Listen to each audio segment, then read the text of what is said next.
नमस्ते दोस्तों, क्या आप जानते हैं कि भारत की संस्कृति हजारों साल पुरानी है।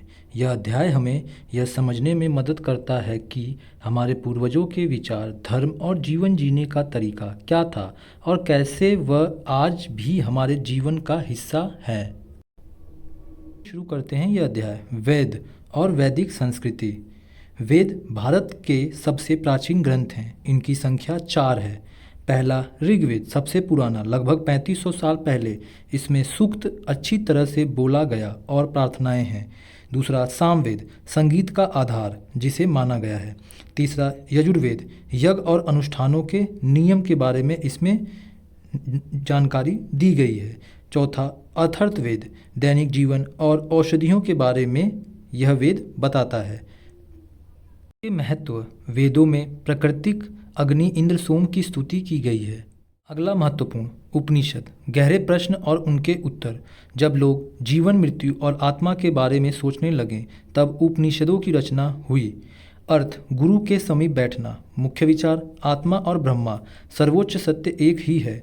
सत्यकाम जाबाल, एक प्रसिद्ध विचारक जो एक गरीब दासी के पुत्र थे, लेकिन उनके ज्ञान की प्यास ने उन्हें महान बनाया, जैसा कि आपको इस फोटो में दिखाई दे रहा होगा। जैन धर्म, वर्धमान महावीर जैन धर्म के 24वें तीर्थकर थे।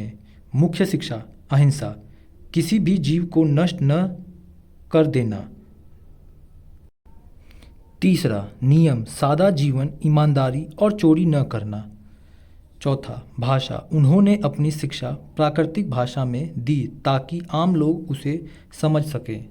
अगला है बुद्ध धर्म। सिद्धार्थ गौतम बुद्ध धर्म के संस्थापक थे। ज्ञान की प्राप्ति बोध गया, बिहार में एक पीपल के पेड़ के नीचे हुई। 4 आर्य सत्य, संसार दुखों से भरा है और दुख का कारण तृष्णा यानी इच्छा है। यही इनके कहानी थी। अष्टांग मार्ग, सही जीवन जीने के 8 तरीके, जैसे सही दृष्टि, सही कर्म। यह इनकी कुछ मुख्य बातें। आगे है महाकाव्य, रामायण और महाभारत।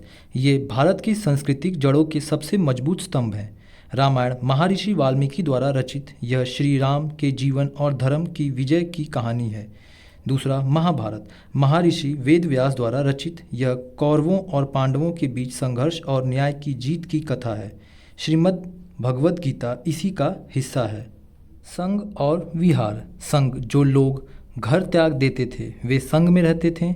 विहार, जैन और बुद्ध भिक्षुओं के रहने के लिए बनाए गए स्थायी शरण स्थल या गुफाएं, यह विहार कहलाता था, जैसा कि आप इस फोटो में देख रहे होंगे। कुछ मुख्य बातें। भारत में अलग अलग विचार, वैदिक, जैन, बुद्ध, एक साथ विकसित हुए। अहिंसा और सत्य, ये 2 मूल्य हमारी संस्कृति की नींव है। तीसरा लोक भाषा का महत्व। बुद्ध और महावीर ने संस्कृत के बजाय प्राकृतिक और पाली का प्रयोग किया ताकि संदेश हर किसी तक पहुँचे। तो दोस्तों, भारत की जड़ें केवल पुरानी इमारतों में नहीं बल्कि हमारे विचारों और संस्कृतियों में भी बसी हुई हैं। चलिए मिलते हैं अपने अगले पार्ट में। तब तक के लिए धन्यवाद।